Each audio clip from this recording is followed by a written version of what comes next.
Located on the outskirts of Minneapolis and St. Paul, the St. Croix River is a beautiful escape from city life.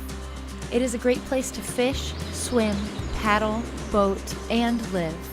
The scenic views, trees, and abundant wildlife make land along the river seem like a slice of heaven. But did you ever stop to think why the St. Croix River is so beautiful? Let's go back to the 1960s.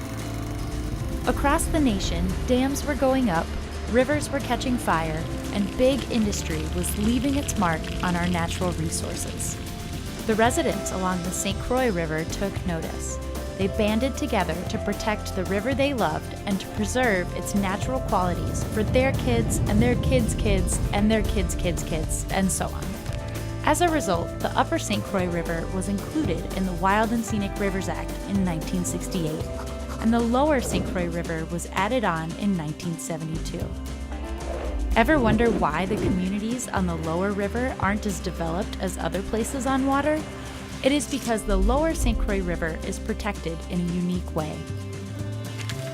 Wherever you live, there are zoning rules that tell landowners what they can and can't do with their property.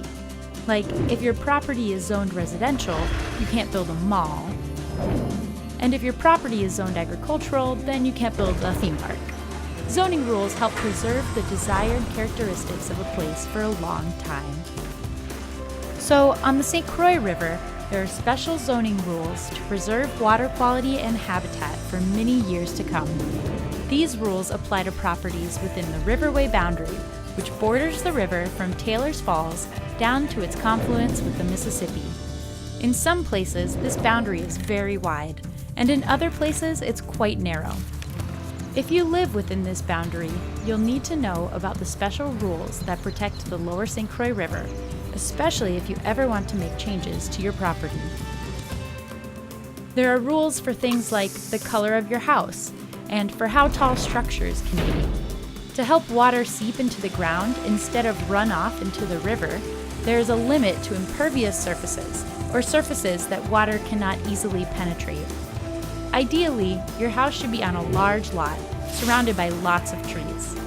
In the Riverway, there are rules for how close you can build to slopes and to the river. It's better for you and for the wildlife. Trees are vital to protecting the land and water in the Riverway, so there are rules for those too. Zoning can be complicated. Always contact your local zoning administrator before investing in plans to learn about the restrictions on your property. We all share the responsibility of protecting the St. Croix River for ourselves, visitors, wildlife and habitat, and for the future.